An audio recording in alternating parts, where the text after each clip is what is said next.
Ninguém despreze a tua mocidade. Pelo contrário, torna-te o padrão dos fiéis. Na palavra, no procedimento, no amor, na fé e na pureza. Ninguém despreze a tua mocidade. Pelo contrário, torna-te um padrão na palavra, no procedimento, no amor, na fé e na pureza. Durante muito tempo eu interpretava esse versículo achando que Deus estava falando para mim e que eu não poderia desperdiçar a minha juventude. Ou seja, enquanto eu fosse jovem, eu deveria buscar a Deus, agradar a Deus, viver conforme a vontade de Deus, porque qualquer coisa diferente disso, eu estaria desprezando a minha mocidade. Até que um dia eu percebi que esse versículo faz parte de uma carta que foi escrita pelo Paulo para o Timóteo. E aí eu fui pesquisar por que Paulo escreveu essa carta para Timóteo, qual era o objetivo, o motivo, e o assunto dessa carta era relevante do Paulo para o Timóteo. E aí eu aprendi o seguinte, que o apóstolo Paulo, nas suas viagens missionárias, principalmente na segunda, ele passou pela Ásia Menor. Você sabe que a Ásia Menor é aquele território que fica acima da Palestina, nós temos a Fenícia, a Síria, e acima dessas duas nações tinha uma parte que invade o mar Egeu, embaixo o mar Mediterrâneo, então é meio que um terreno de ligação entre a Ásia e a Europa, onde hoje seria o país da Turquia, mais ou menos. E ali naquela região, tinham 9 cidades maiores. Éfeso, que era uma espécie de capital, porque estava na beira do mar. Então, geralmente, as cidades que ficam na beira do mar, elas crescem mais, elas se desenvolvem mais, principalmente se elas têm um porto. Então, toda a produção comercial da Ásia escoava para o Império Romano através do porto de Éfeso. Então as cidades que estão perto da praia e que tem um porto acabam gerando bastante empregos, oportunidades, e elas crescem mais. Não é por acaso que Vitória é a capital do Espírito Santo, porque tem um porto. Não é por acaso que Vila Velha e Cariacica também cresceram bastante, porque tem porto, está na beira do mar, tem uma rota de exportação. Então Éfeso era a cidade de referência, e aí tinha Esmirna, Pérgamo, Tiatira, Sardes, Filadélfia, Laodiceia, Colossos e Hierápolis. Essas 9 cidades eram as mais relevantes ali desse território da Ásia Menor. E Paulo plantou uma igreja em Éfeso, converteu gente, começaram a se reunir nas casas, e a igreja de Éfeso, por ser a maior cidade da região, acabou crescendo mais do que as outras, é normal. E aí Paulo passou um tempo com eles, mas seguiu viagem. Depois, na sua terceira viagem, Paulo vai até Mileto, e ao invés dele pegar um navio de Mileto para Éfeso, que já está próximo, ele decidiu não ir lá em Éfeso, porque ele iria avisar aos presbíteros de Éfeso, e isso está em Atos capítulo 20. Ele ia avisar para os presbíteros lá de Éfeso: olha gente, eu vim aqui só para dar tchau para vocês, para dizer que foi muito bom o tempo que nós passamos juntos, porque recentemente Paulo tinha passado lá cerca de 3 anos. E o povo de Éfeso gostava muito de Paulo, e queria que Paulo ficasse direto com eles, pastoreando eles. Porque o currículo de Paulo era invejável. Ele é poliglota, ele fala hebraico, aramaico, fala grego e latim. Ele é fazedor de tendas, uma espécie de engenheiro civil do primeiro século. Ele estudou em Alexandria, que seria uma Harvard daquele tempo. Ele é de Tarso, playboy. Como é que a gente sabe? É simples, ué. É simples, né? Eu moro em Jardim Camburi, numa cobertura de frente para a praia.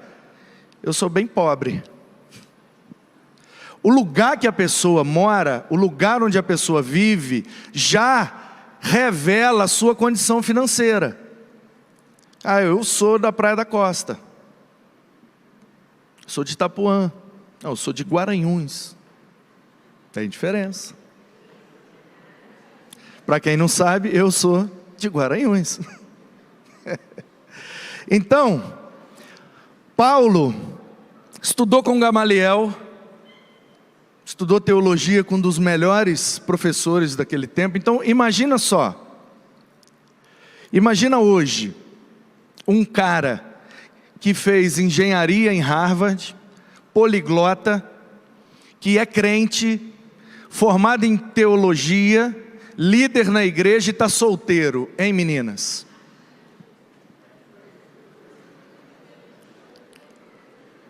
Imagina aí. Então veja bem, Paulo tinha uma bagagem enorme, experiência de vida, conhecimento, situação boa, conhecia tudo do judaísmo, pertencia ao sinédrio, era fariseu, tudo que você imaginar de melhor no primeiro século ele teve acesso. E ele ficou 3 anos em Éfeso. Éfeso é a cidade grande, é a capital. O povo da capital geralmente é mais exigente. Não é qualquer pastor que vinga na capital. O cara tem que ter um negócio mais diferente, porque o povo da capital é meio, entendeu? Não aceita qualquer coisa. E aí Paulo, depois de 3 anos, vai embora. E aí ele passa lá e manda chamar os presbíteros. Avisa lá os anciãos da igreja de Éfeso que eu vou estar em Mileto e eu quero bater um papo com eles. Aí os caras vão a Mileto. Aí chega lá, o Paulo fala: olha, eu passei aqui só para me despedir de vocês. Ô Paulo, por que você não vai lá em casa? Vamos lá em Éfeso. Vamos. Não, eu não quero nem pisar lá para não correr o risco de vocês me segurarem e não deixar eu ir embora. Eu só quero dizer para vocês o seguinte: não vou mais ficar com vocês. Passei para dar tchau, louvar a Deus pela vida de vocês, que Deus abençoe, estamos juntos, mas eu preciso continuar minha viagem, preciso ir embora. Paulo, não faz isso não. Os caras choraram, e aí ele falou aquela fatídica frase: eu não tenho nada na minha vida que é mais precioso do que cumprir o ministério, a carreira, que é pregar o evangelho da graça de Jesus. E aí ele se despede. Os caras voltam para Éfeso tristes, chorando, e eles agora estão sem pastor. E aí o Paulo envia o Timóteo. Paulo fala: podem ir tranquilos, que eu vou enviar um menino bom, que eu mesmo discipulei, eu mesmo ensinei, eu mesmo formei, vou enviar esse menino para pastorear vocês. Tudo bem, os caras voltam para Éfeso, o tempo passa. Um belo dia, a igreja está reunida em Éfeso, devia ser numa casa bem grande, o povo está lá cantando, ouvindo, aprendendo, e de repente bate na porta um jovem, uma maletinha na mão. Ei, e aí alguém abre a porta: pois não, é aqui que reúne a igreja de Éfeso? É aqui que está os crentes? É. Ah, então, eu vim pastorear vocês. Quem é você, jovem? Não, eu sou o Timóteo. Paulo mandou eu vir para pastorear vocês. Ah, você foi enviado pelo Paulo? Fui. Qual é o seu currículo? Ah, o Timóteo: bom, eu sou mestiço, minha avó tem parentesco com os judeus, mas o meu pai é grego, então eu aprendi assim um pouco da escritura pelo que minha avó falava para mim, E andei com Paulo, observei ele falando, ensinando, e meu currículo é esse aí. Mas você é poliglota? Não, só falo grego mesmo. Mas você não estudou teologia lá em Jerusalém? Não, nunca nem fui em Jerusalém. Mas Timóteo, Paulo mandou você para pastorear a gente? Mandou eu. Então entra, meu filho. Aí vem os presbíteros. A palavra presbuteroi no grego significa ancião, o cara mais experiente, que tem mais sabedoria. Aí vem os presbíteros, imagina a cena. Os caras tudo com mais de 50, 60 anos de idade, vindo conhecer o novo pastor da igreja de Éfeso. E entra um jovem. Oi gente, boa noite, vocês estão bom? Tem algum problema se eu ficar aqui com vocês? Aí os presbíteros olham para aquele menino, olham um para o outro e pensam a mesma coisa. Esse menino tem idade para ser meu filho, talvez para ser até meu neto. Como que esse menino vai me pastorear? Não tem currículo, não tem experiência, não tem tempo de vida, é um menino, um jovem. Onde que Paulo estava com a cabeça mandar esse menino para pastorear a gente? Ele não sabe que nós somos a maior igreja da capital, a PIB de Éfeso. E aí, gente, o Timóteo entra para aquela casa, começa a pastorear aquele povo, e aqueles anciãos arrumam problema todo dia com Timóteo. E o principal problema era, ele é muito novo para cuidar da gente. Aí Paulo está em Roma, já preso. Alguém vai visitar ele, leva a notícia: Paulo, vim visitar você. E aí, como é que está o povo? Como é que estão as igrejas? Está assim, assim, assim, tal. E Éfeso, como é que está o menino lá? Ih, Paulo, o negócio lá está feio para o lado dele, hein?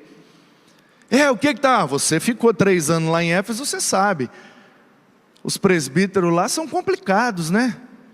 E eles não estão aceitando ser pastoreados pelo Timóteo, porque diz que o Timóteo é muito novo. Aí o Paulo, dá um pergaminho aqui. Vou escrever um negócio, você leva para ele. Timóteo, meu filho, o negócio é o seguinte: igreja é tudo igual, povo é tudo problemático mesmo. E o negócio é o seguinte: você vai fazer isso. Não despreze a tua mocidade. Que ninguém despreze a tua mocidade. O que é que Paulo está dizendo? Timóteo, não permita que ninguém te despreze pelo fato de você ser jovem. Não é porque você tem pouca idade que você vai ser desprezado. Tudo bem, Paulo, eu sei que eu não posso deixar ninguém me desprezar porque eu sou jovem, mas como que eu convenço os presbíteros de que eu tenho condição de pastoreá-los? Aí o Paulo fala, é simples, tem 5 áreas na sua vida que você tem que se tornar o padrão. Se você for o padrão da igreja, todos vão te respeitar. Paulo, o que eu tenho que fazer? Primeiro, na palavra. Se você falar, você tem que cumprir. É sim, sim, não, não. Você tem que ser o padrão na palavra. Você tem que falar com autoridade. Se você prometeu, cumpra. Você disse que ia, vá. Você comprou, pague. Você tem que ser um homem de palavra. Sua palavra tem que ter peso, valor, e você tem que conhecer a palavra de Deus, porque é ela que vai de fato te dar autoridade. Se você se tornar um padrão na palavra, eles vão começar a te respeitar. Mas você precisa também se tornar um padrão no procedimento, na maneira como você se comporta, Timóteo, o seu testemunho, o que você faz, tem que estar de acordo com o que você fala, e vice-versa. Seja um padrão no que fala, seja um padrão no que faz, seja um padrão no amor. Você tem que ser o cara mais amoroso da igreja. Você tem que ser o cara que mais ama a Deus, que mais ama a obra de Deus, que mais ama a igreja de Deus, que mais ama as pessoas que Deus concedeu para você cuidar. Você tem que exalar e transpirar amor. Assim você será respeitado. A palavra no procedimento, no amor, na fé. Você tem que ser o cara mais crente da igreja, Timóteo. Quando ninguém mais acreditar, você continua acreditando. Quando ninguém conseguir ver, você continua vendo e mostrando a visão. Você tem que ser o cara que vê o invisível, que acredita no impossível. Você tem que ser o cara que ora e as coisas acontecem. Você tem que ser o mais crente. Se você for o padrão na fé, vão te respeitar. E por último, Timóteo, você precisa ter palavra, você precisa ter bom testemunho, você precisa amar, você precisa ser crente e precisa santificar a sua vida. Ninguém pode ter nada para falar de você. Você não pode ser imoral, você não pode ser antiético, você não pode desviar a nossa doutrina. Se você for santo, puro, reto, irrepreensível, todos vão te respeitar aí em Éfeso. Então, Timóteo, faça a sua vida nessas 5 áreas se tornar o padrão da igreja. Aí o Timóteo, obrigado Paulo, começou a fazer e pastoreou em Éfeso até morrer. E aí depois que ele morre, vem o apóstolo João e sucede ele ali na igreja de Éfeso, até ser preso, levado para a ilha de Pátimos, morrer, e o resto é história. A grande pergunta então é, já sabemos o que Paulo falou para o Timóteo. O que é que Deus está falando para nós? Jovens, não permitam que te desprezem pelo fato de vocês serem jovens.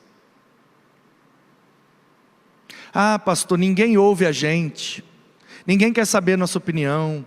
Nem a igreja não quer fazer as coisas que a gente gosta. Não querem deixar a gente fazer as coisas. Ah, porque a igreja é isso. Ah, porque os velhos é isso. Ah, porque os diáconos é aquilo. Ih, lá, lá, lá. Ih, papapá. Ih, ttt. Um choque de gerações. É claro que vai haver. Porque não sei se você sabe, mas o povo do cabelo branco são eles que bancam o negócio. Você sabe disso ou não? Porque jovem é tudo duro. Nós não temos dinheiro. E no final das contas manda quem paga. Então só tem um jeito da gente ser respeitado na igreja: nos tornarmos um padrão. Quando os mais velhos olharem para nós e falar, esses meninos são meninos de palavra. Eles disseram que vinham e vieram. Disseram que ajudariam e estão lá limpando. Esses meninos têm palavra. Esses meninos têm bom testemunho. A gente não tem isso aqui para falar deles. Esses meninos amam seus pais, amam seus amigos, amam seus irmãos, amam a igreja, nos amam. Nunca vi uma juventude para tratar os velhos tão bem igual a eles. Esses meninos são crentes, viu? Você não sabe o que aconteceu esses dias. Uns 7 meninos daquele lá da igreja descobriram que a irmã fulana estava doente, e não é que eles se organizaram, fizeram uma visita para a irmã fulana, e o menino, filho do fulano de tal, botou a mão na cabeça da irmã fulana e orou, e não é que a irmã fulana ficou curada? Esses meninos são crentes, viu? São crentes. E esses meninos são santo. Você está vendo como é que eles estão casando tudo virgem? Eles não estão namorando de bobeira não, o negócio deles é Bíblia. Eles começam a gostar um do outro, eles fazem 40 dias de oração para saber se é de Deus. Nós precisamos botar dinheiro nesses meninos, porque esses meninos são melhor do que nós. Enquanto eles não tiverem esse pensamento a nosso respeito, nós não teremos moral nenhuma na igreja. Aí o que resta para nós? Pintar uns latão de preto?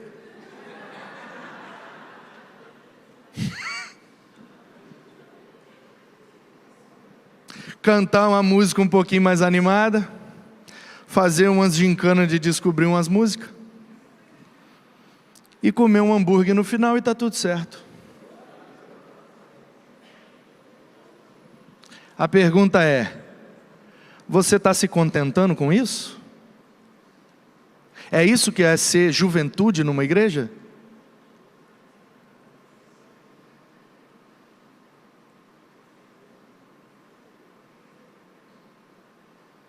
Até quando, gente, nós vamos ficar discutindo, sem ter argumento, sem ter bagagem, sem ter nada para botar na mesa? Então a questão e o segredo é simples. A nossa juventude quer ter moral na igreja. Nós queremos ser respeitados pelos líderes, pelos mais velhos, pelos fundadores da igreja. Nós queremos que a igreja separe uma porcentagem no seu orçamento para investir nas nossas vidas. Tudo isso está disponível para nós, basta que nos tornemos o padrão. Se nós formos uma juventude padrão, o padrão da igreja será continuar investindo na juventude. Simples assim. Bota em prática e pula na bênção, e Deus te abençoe. Amém.